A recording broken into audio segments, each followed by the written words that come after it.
What is going on, my peeps? Welcome back to a brand new Buzzfeed test. Now this one has come very highly requested by all of you people. Thank you for those.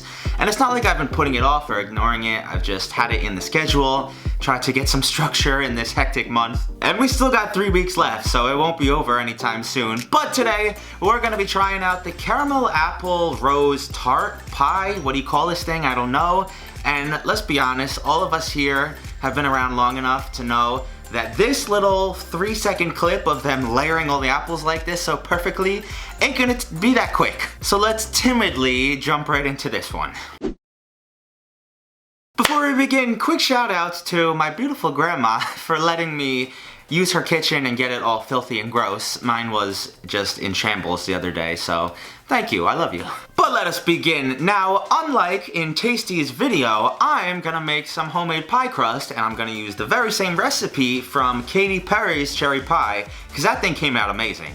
I started with 2.5 cups of unbleached flour. I then took 2.5 sticks of unsalted butter and chopped them up into cubes. Again, I know this is a ton of butter, but that's really the only 2 or 3 ingredients in this pie crust. So I kind of crumpled that together, and I learned the last time that you want to actually keep your butter pretty cold during this process, because on top of this, you're gonna add in some ice cold water. Apparently, this will allow some of that butter to remain intact until it bakes, and it allows that crust to become flaky.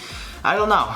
That's just what I've been told, so moving right along. I took that giant mass of dough, I kind of rolled it out onto the counter and kneaded it a bit, separated it into 2 halves, rolled both of those out a bit, layered them together, wrapped that whole thing in plastic wrap, and you have to let this set in the fridge for at least 30 minutes. We can now begin to work on the star of the show, our apples. I had a variety of different ones. I think one of them was Honeycrisp, Golden Delicious, and Fiji. I had a few different ones, and I peeled them up with this nifty contraption, I guess only grandma things. And once those were all peeled, I chopped them up and tried to make some even slices with these. I'm not sure exactly how thin to go on these, I kind of just made a guess, but I did try to get them all to the same size so they cooked at the same length of time. So I just tossed those all into a bowl and set it off to the side for now, and worked on my sugar mix that is gonna coat all of these apples.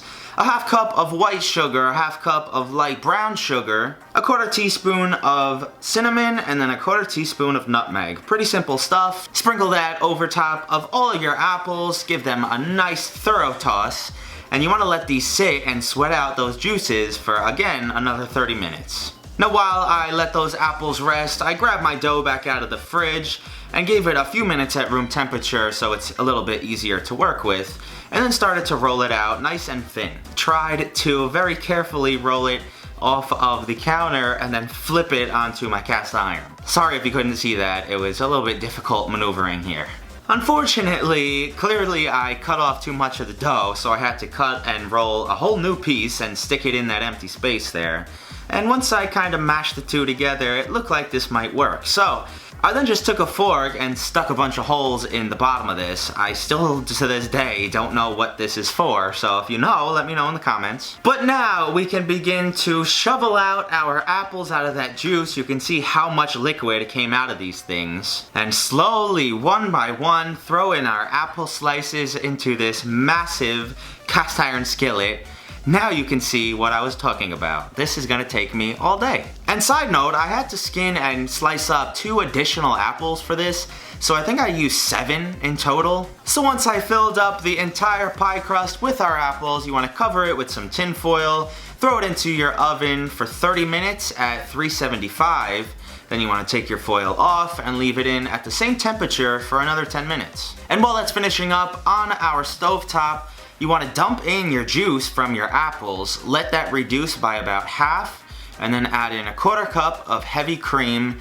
I think I might have added this in a bit too early. It did seem a bit too liquidy when I did that, unfortunately, but I let it reduce a bit more, and I'm hoping that when it sets and cools down, it'll thicken up a bit, but we'll see. So I took our pie out of the oven, and I'm not too mad at how this is looking. Shockingly, all the apples stayed in their places and kind of held that rose form. So once it cooled down, I just drizzled my caramel over top, and I tried to cut a piece. I think this was still too hot because this was very difficult, but I eventually got one, so let's give it a taste.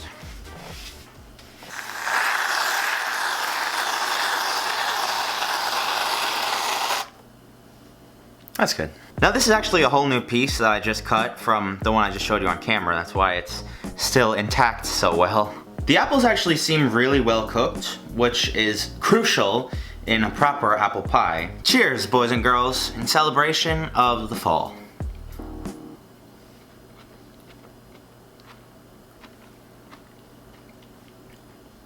Oh my gosh. The apples still do hold a bit of a crunch, so if you like really soft, mushy apples, you probably gotta leave it in the oven for a bit longer, but the taste is phenomenal. I will say that in some of the parts that it has a lot of the caramel on it, it's a bit on the sweet side, but overall, I am very happy with this. And I have very high expectations for apple pies, as my lovely grandma's, who I just left, makes very good ones, so.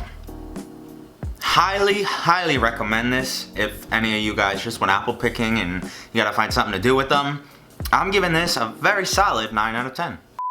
Hope you guys enjoyed this week's Buzzfeed test. If you did, leave me a like on it. I would really appreciate it. I'm gonna warn you all now, there is a very slim chance, but it might be possible that I can't get a video out on Monday. If it doesn't happen, I'm very sorry. Just know that I'm trying. I'm trying really hard. Further than that, follow me on Twitter, Instagram. Have an awesome weekend, and I hope to see